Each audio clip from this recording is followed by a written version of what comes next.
Hi, my name is Amy Dodd, and I'll be presenting today a case study on Samsung's Note 7.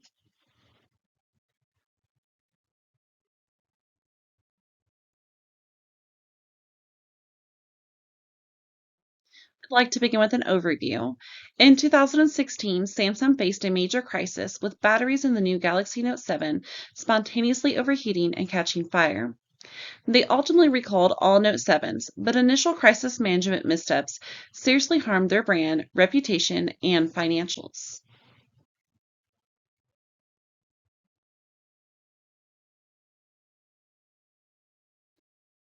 Their pre-crisis preparation. Samsung appeared not fully prepared for managing this crisis, despite the tightly controlled product development process for flagship phones.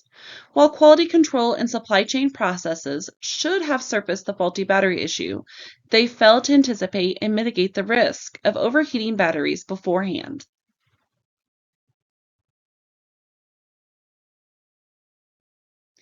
The initial crisis response from Samsung. Samsung's immediate response was inadequate when reports emerged of phones catching fire. Their first statement blamed external heat damage, deflecting responsibility. Crisis response was also slow, losing crucial time for decisive action as incidents spread.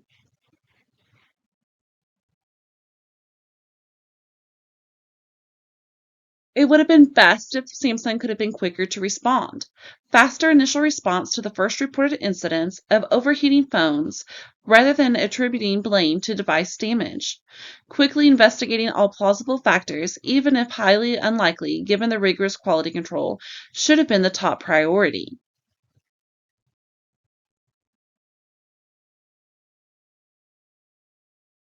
Corrective action and mortification. Samsung eventually took substantive corrective action via global recalls for all Note 7s. However, messaging did not adequately convey mortification and commitment to preventing a reoccurrence of battery issues. The second recall, due to remaining defects, signaled the initial solutions were likely rushed and insufficient rather than a robust, intensive product evaluation.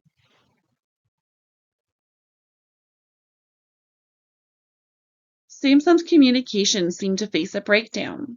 Samsung failed to get ahead of the crisis by trying to downplay initial cases. This allowed speculation and mistrust to grow on social media. By disputing rather than investigating, Samsung lost credibility and control of the narrative that this was a manufacturing defect affecting all Note 7 owners.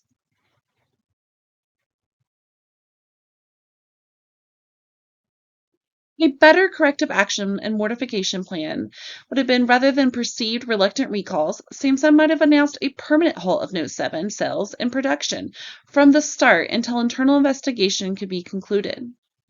Expressing genuine mortification and empathy for safety as the utmost concern could have reinforced this was not strictly a financial decision, as well as direct empathetic communication with affected customers, from Samsung's CEO expressing resolve regarding consumer safety as the paramount concern. This would have signaled accountability and commitment at the highest leadership level. Ultimately gave full technical briefings on root causes after conducting internal tests on Note 7 batteries. However, the delayed timeline for definitive disclosures left earlier information gaps for speculation and amplified miscues in handling such a sensitive product safety topic for their flagship offerings.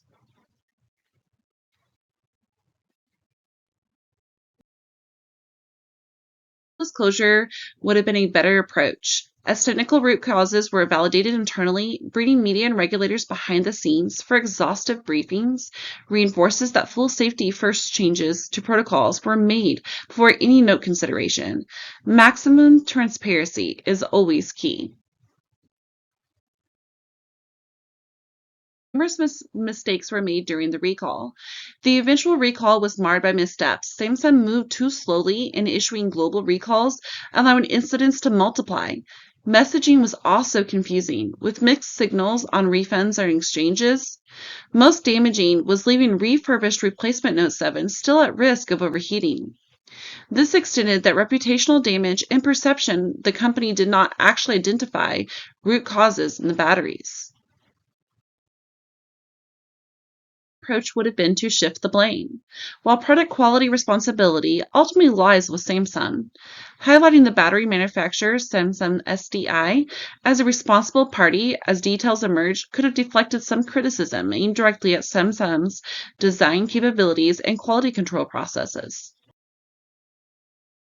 To its credit, Samsung did offer various incentives like refunds, exchanges, and vouchers to compensate customers affected by recall inconvenience. But inconsistent messaging on these programs added frustration on top of safety concerns.